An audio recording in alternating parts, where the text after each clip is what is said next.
Hello student, welcome back to my class. आज का हमारा टॉपिक है क्लास 9 का हेरॉन्स फार्मूला। मैंने इसका ऑलरेडी एक क्वेश्चन करवाया था जिसमें हमने आपको हेरॉन्स फार्मूला लगा के बताया था। ठीक है, ये मैंने एक रेशियो वाला लिया है क्योंकि इस टाइप का रेशियो का क्वेश्चन भी हमारे एग्जाम में देखने को मिलता है। ठीक है, चलिए स्टार्ट करते हैं। The first question is sides of triangle are in ratio of 12:17:25 and its perimeter is 540 centimetre. So find its area. तो हमें इसका एरिया फाइंड करना है। ठीक है, तो सबसे पहले तो ये जो रेशियो में है इनको हटाना पड़ेगा, रेशियो खोलने पड़ेंगे। ठीक है, तो सबसे पहले हमें पैरामीटर कितना दिया हुआ है, 540 सेंटीमीटर। डन। उसके बाद हमें क्या दिया है, the ratio of sides. The ratio of sides हमें कितनी साइड्स दी है, sides of angle. The ratio of sides angle, sides angle लिख देते हैं, हम ऑलरेडी लगा चुके हैं। साइड्स ऑफ एंगल हमें क्या दिया हुआ है, 12:17:25। ठीक है, ऑन अब अगर हम देखें वन साइड हमारी कौन सी है, ए होती है। So A is equal to 12x। Done. Second remaining, अगर हम remaining two sides is equal to B is equal to B हमारी कितनी हो गई, बी एंड सी हमारी 17x, बी हमारी 17x, सी हमारी 25x। Done. A is equal to 12x, B is equal to 17x, C is equal to 25x। So we know that अब हमें सबसे पहले क्या निकालना है, पैरामीटर। पैरामीटर ऑफ ट्रायंगल क्या होता है, ये आपको फॉर्मूला बताया गया था, is equal to a plus b plus c, a plus b plus c. So parameter हमें ऑलरेडी दिया है 540। ए हमारा 12x plus 17x plus 25x।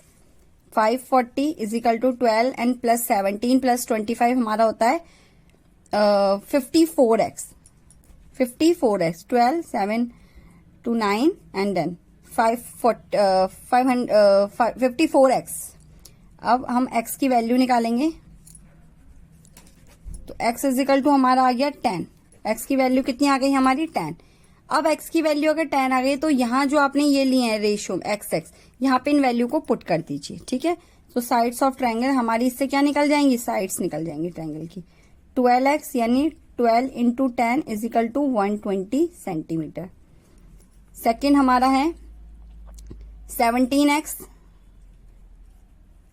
17 into 10 is equal to 117 centimetre. Third हमारा है सी, हमारी ये ए है, ये बी है, ये सी हो गई। सी हमारी 25x, 25 into 10 is equal to 250 centimetre. अब देखिए तीनों वैल्यू आ गई अच्छे से। ठीक है ना, अब इनमें हमें कोई डाउट नहीं है, हमारी तीनों वैल्यू बहुत आसानी से आई है। चलिए इसको अब हमें क्या करना है, सबसे पहले अब हमें सेमी पैरामीटर निकालना है। क्या निकालना है, सेमी यानी एस निकालना। एस का फॉर्मूला होता है a plus b plus c upon 2। A plus b plus c upon 2। A plus b plus c, आप तीनों वैल्यूज को प्लस कर देंगे, 120, 170 and 250। S is equal to 120 plus 170 plus 250 upon 2। सबको प्लस करेंगे, हमारा ऑलरेडी पैरामीटर तो हमें दिया था 540। 2 से कट करेंगे यानी 2 2 जो 4, 270 हमारा सेंटीमीटर। हमारा सेमी पैरामीटर आ गया 270। डन। इतनी चीज समझ में आई। अब उसके बाद आपको क्या करना है, यूजिंग द जो मेन हमारा फॉर्मूला है, using the Heron's formula.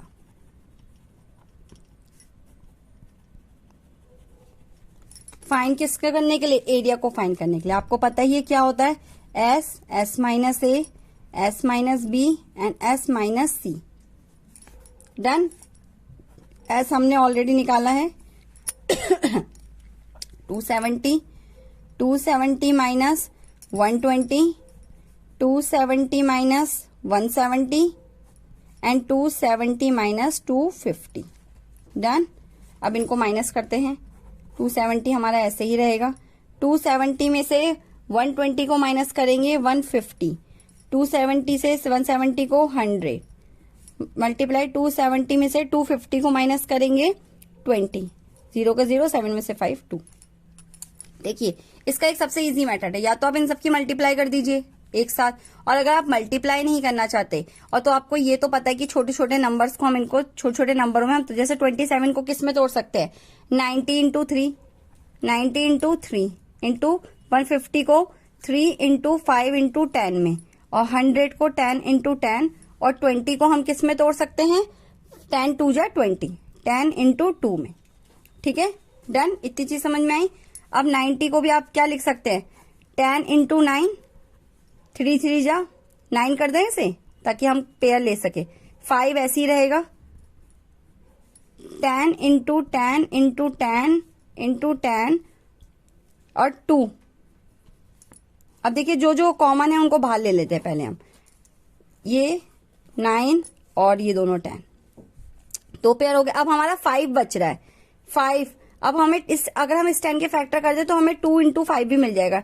2 into 5 into 9 into 9 into 5 into 10 into 10 into 10 into 10 into 2। अब देखिए पेयर बन गए, 2 और 2 बाहर आ गए, 5 और 5 बाहर आ गया, 9 बाहर आ गया, 10 बाहर आ गया, और ये वाला 10 भी बाहर आ गया। ठीक है, अब हम इनकी मल्टीप्लाई कर देते हैं। 10 और 10 की मल्टीप्लाई करेंगे 100, 100 हो गया। ठीक है, 5 2 जा 10, 5 2 जा 10, 10 9 जा 90, 10 9 जा 90, यानी हमारा 9000 आंसर आ गया सेंटीमीटर स्क्वायर। आई होप बच्चों आपको एक क्वेश्चन अच्छे से समझ में आया। देखिए या तो आप इसकी डायरेक्ट मल्टीप्लाई भी कर सकते हैं, लेकिन मल्टीप्लाई में क्या होता है फिर फैक्टराइज करो, प्रॉपर तरीके से करना पड़ता है ना।